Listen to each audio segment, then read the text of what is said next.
out there? Beat Virginia Tech? Go on. I'd like to start by officially thanking, on behalf of everybody, Mr. and Mrs. Goldberg for this fantastic wedding. And also Mr. and Mrs. Cookman for that very nice barbecue they put on yesterday. So thank you.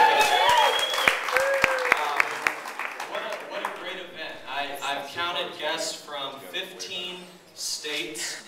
The longest traveled here, of course, being Adam's sister Allison, all the way here from Bangladesh.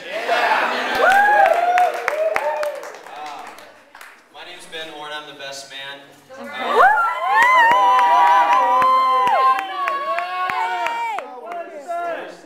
some people like I've known Adam and Rachel since the very first day they met, so for me it's a true honor to be up here tonight, and I'm very grateful they asked me to do this for them. Eliana and I traveled all the way from California to share in this event, so I put together, give me a couple minutes of your time, the story of Adam and Rachel. So, before I get into this, I'm sure you guys are all wondering if I'm going to tell you where the term best man came from, the historical origins, if you will. And because I'm a scholar, I did some research for you. So, best man dates back to 20 AD, almost 2,000 years ago, when German Goth grooms would set out with their best man to kidnap a bride. The eligible supply of women ran low in their village. So, this is my role. But it's important that you all know, before there was an Adam and Rachel, there was an Adam and I. Now let me clarify.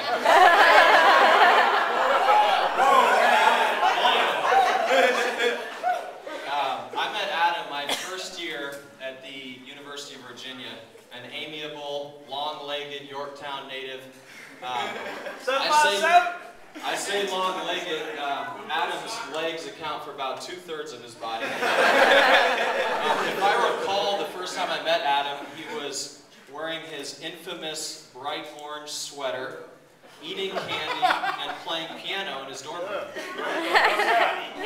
Friends would gather there regularly to see Adam and his always inviting and cheerful music and watch that contagious open-mouthed smile he always has. He was kind of the white Ray Charles. Look who's talking! So, I'm pleased to announce that from that first year dorm, a total of 5 friends here have remained friends and are gathered here tonight. First year became second year, and we moved out on our own to Cambridge Square Apartments, 4 of us. 824. 824I. And soon met our neighbors, a pair of older graduate school girls, and at the time we thought we were pretty cool for making friends with these girls. Truth is, only 3 of us weren't that cool. It was only Adam who had the courage to actually date one of them. And that girl is Rachel, who stands beside him tonight as his wife.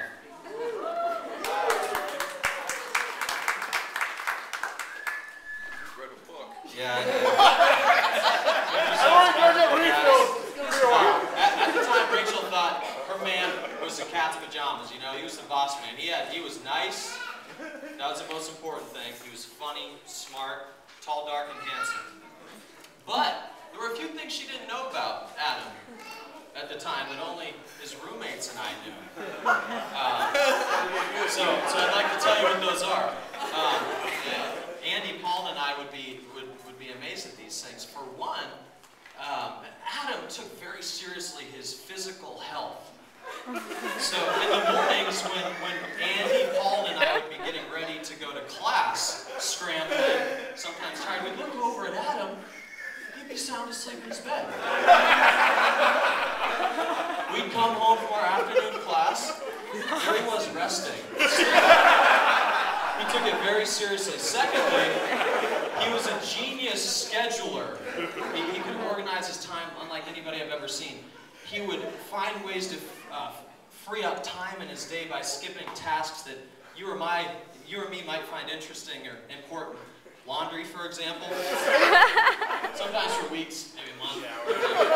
So we thought this was so he didn't tell Rachel that he was a genius scheduler and optimal physical health. Instead, his two main tactics that he employed were one, serenade Rachel continuously and all the time, and two, bring her around his friends to make himself look better. And it worked.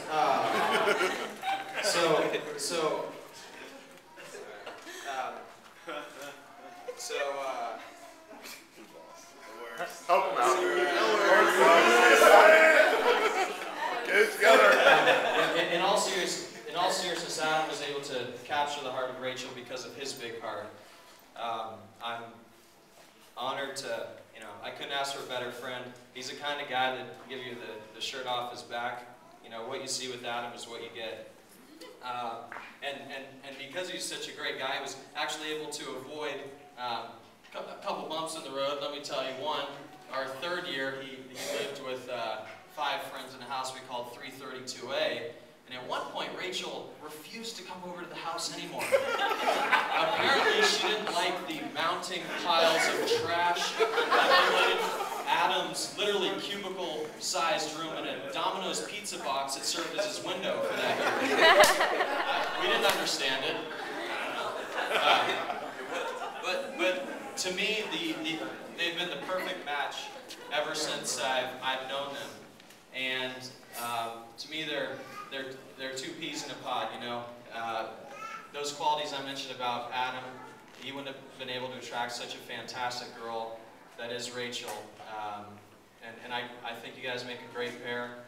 I wish you the very best. And because I've known you so long, I think I can say, even though I've been away for a couple of years, that I think you guys will make a great team. So let me end by a Polish toast in honor of my dear friend Adam and his beautiful bride Rachel. I won't say it in Polish because I can't read it.